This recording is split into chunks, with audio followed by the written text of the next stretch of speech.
everyone and welcome to my channel. Today I'm going to be talking about varicose veins and spider veins and how to get rid of them. So if you guys are interested, then keep watching. So I have shared with you in some of my previous videos that I do suffer from spider veins because my mum has them and her mum had them. I have been trying to minimize them and prevent them getting bigger and spreading around my legs. I do have quite a few of them on my thighs. I also have them on my calves. So I have been trying and testing all sorts of things, be it exercises, products, massages, things like that. And I have definitely figured out a few things that do help and make a difference. And I know that there are a lot of people and a lot of women out there that suffer from the same condition, and I'm sure that, you know, some of you will appreciate me sharing my thoughts, my experience, and what has helped me. First of all, why do we even get varicose and spider veins? Well, it can be for a variety of reasons. First of all, it can be hereditary. So for example, in my case, it's definitely hereditary. It can be due to lack of exercise. If you have a job that, you know, you're sitting a lot of the times, or you're standing, you know, still for most of the time, that can cause that. Poor diet, being overweight can cause it as well. There are quite a few things that you can do to either prevent or help to minimize the spider veins that you already have. If you have a very deep thrombosis or you have very raised varicose veins, then definitely go and see your GP. I am by no means a doctor, and I am just sharing my personal experience with you. If yours are painful, then definitely go and see a specialist. First, when I only discovered that I do have varicose veins, I thought that I will just go and get them lasered, because that's just the first thing that comes to mind, to go and get rid of them.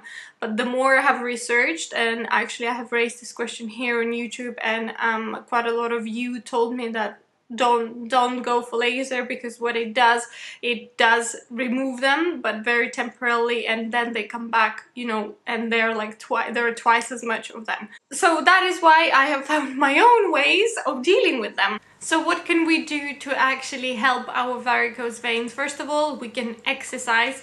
Things like cycling, swimming, walking is a great idea. If you want to do some exercises at home, then try leg lifts, side lunges, bicycle legs, things like that are amazing. And then of course maintaining healthy weight and having a healthy balanced diet, because if you are overweight, that will put more pressure on your veins.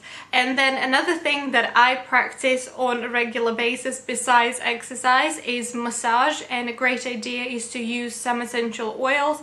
The best oil to use on your varicose veins is cypress oil. I hope I'm pronouncing it well. But another thing to do, another great thing to do is to do a lymphatic drainage massage and a dry brushing. I did a whole video on dry brushing and lymphatic drainage massage. I will leave the link to that video below. Same way as massaging with essential oils, this also will help circulation and blood flow. So do it at least a couple of days a week. If you have the time to do at least 10 minutes every day, that's always beneficial. And there is things like compression. A lot of people recommend using compression tights and compression stockings. Be careful with those. Option for compression tights rather than compression socks, because those can stop the blood flowing at your calf, and they can be really tight. I always wear compression socks when I travel, and if it's a long haul flight, I will always wear them. At home, unfortunately, either I don't have the time or I forget to do it, but what you can do instead, or you know, in the combination with, is raise your legs. What I normally do is I raise my legs while I read before I go to bed. So as long as your legs are higher than your heart, you will get that circulation and the blood flowing. Try to do it every day, at least for 5, 10, if you can 20 minutes.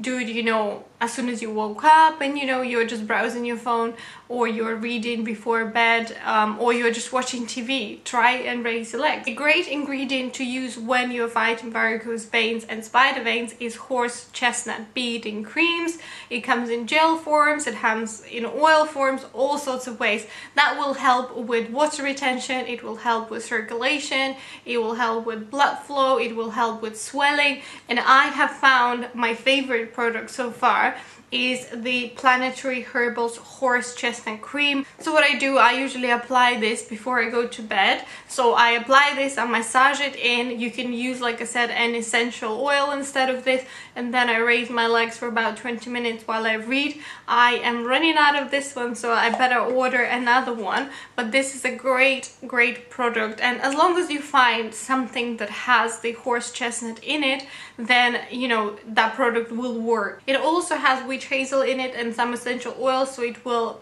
moisturize your legs at the same time, so it will give you that toning effect too. Isin, I don't know how to pronounce it, I think it's isin. There are 20% of it in the horse chestnut extract, and that's what will help with the elasticity of the valves that surround your veins. So yeah, definitely get on this cream if you are suffering from the spider veins. And another thing that I have been taking is a supplement. This is the Vein Factors Varicose Vein Complex. This has diosmin, and it is proven that it helps with this problem as well. There are 90 capsules in here, and you do have to take 3 capsules a day, which is quite a lot, and also the capsules are huge. So what I have been doing is I have been actually opening the capsules and putting the powder in some water and mixing it in and taking it as a shot, because swallowing 3 massive pills in the morning is just I'm not quite loving it. I don't know if on its own it's making a very big difference, but I have to say that combined together, these two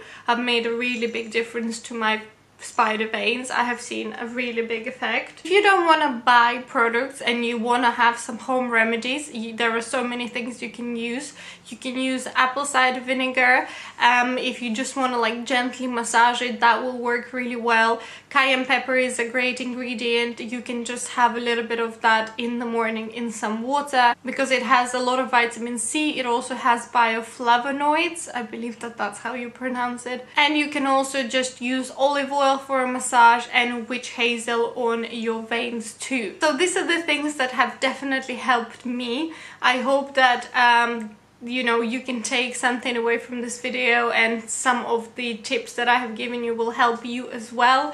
Thanks a lot for hanging out with me. I hope you guys enjoyed this video. Don't forget to subscribe to my channel, and I will see you very soon in my next video.